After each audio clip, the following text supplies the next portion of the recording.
வாய்க்கும் களியும் குழலிடை வாய்க்கும் முசையும் வீணை கொட்டிடும் அமுத பண்ணும் குழவிகள் மழலி பேச்சும் பெண்கள் கொஞ்சிடும் முதலின் வாய்ப்பும் விளைகுவனேனும் தமிழும் நானும் மெய்யாய் உடலுயிர் கண்டீர்.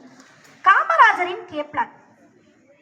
1962ஆம் ஆண்டு சீன போருக்கு பின்னர் தேசிய காங்கிரஸ் கூட்டணி மிகவும் வலுவிழந்து விட்டது.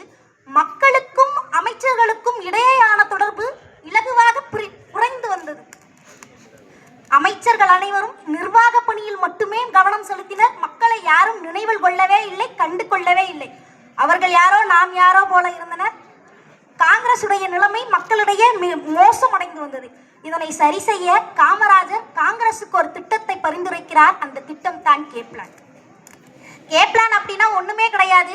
காங்கிரஸ்ல இருக்க மூத்த தலைவர்கள் தங்களுடைய பதவியை அந்தியில் சூரியன் நிலவுக்கு இடம் கொடுத்து நகர்வதை போல தங்களுடைய பதவியை ராஜினாமா செய்துவிட்டு இளம் தலைமுறையினருக்கு இடம் கொடுத்து நகர்ந்து மக்கள் சேவையில் ஈடுபடுவது தான் இந்த கேப்லான்.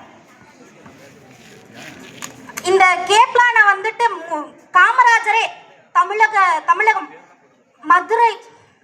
மதராஸ் மாகாணத்துடைய முதல்வராக இருக்காரு. அந்த பதவியை ராஜினாமா செஞ்சுட்டு இந்த கேப்லானுக்கு அவரே முதல்கல் எடுத்து வச்சு தொடங்கி வைக்கிறார். இவரை தொடர்ந்து மொராய் தேசாய், லால் பகதூர் சாஸ்திரி, விஎல் ஸ்ரீமலி மாதிரி உள்ளிட்ட 6 மத்திய அமைச்சர்களும் காமராஜர், பிஜி குப்தா, பிஜு குப்நாயக் மாதிரி 6 முதல்வர்களும் இந்த பதவியை தொடர்ந்து மக்கள் சேவையில ஈடுபடுறாங்க.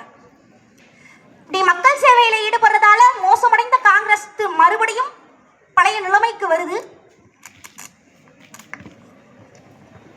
முதலமைச்சர் பதவியிலிருந்து விலகி காமராஜர் காங்கிரஸோட பிரசிடென்ட் ஆகிறாரு. இவருடைய தலை சிறந்த வழிகாட்டுதலினால இந்திரா காந்தி, பின்னாளில் லால் பகதூர் சாஸ்திரி இருவரும் இந்தியாவின் தலை சிறந்த பிரதமர்களாக மாறுகின்றனர்.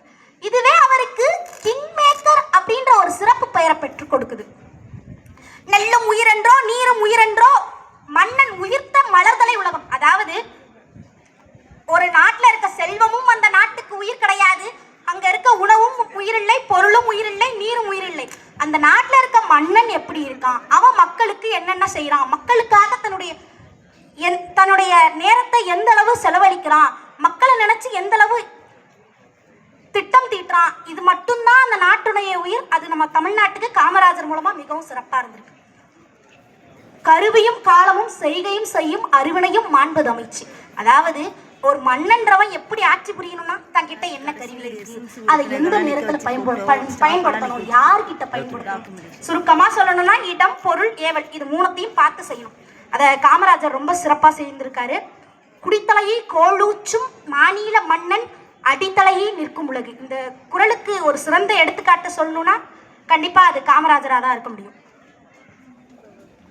அறம் செய்ய விரும்பு. ஆத்திச்சூடியில ஔவையார் அறம் செய்ய விரும்புன்னு தான் சொல்லியிருக்காங்களே தவிர அதை பதவியில இருந்துதான் செய்யணும், முதல்வரா இருந்துதான் செய்யணும், பிரதமரா இருந்துதான் செய்யணும்னு சொல்லவே இல்லை. அதனாலதான் காமராஜரோ தன்னுடைய பதவியை விட்டுட்டு தான் மட்டும் விட்டது இல்லாம தன்னோட சேர்த்து 12 பேர், 6 முதல்வர், 6 மத்திய அமைச்சர், 12 பேரோட பதவியையும் ராஜினாமா செய்ய வச்சு அத்தனை பேரையும் மக்களுக்கு சேவை செய்ய வச்சிருக்காரு. ஒரு மன்னன்றவன் இப்படிதான் இருக்கணும்.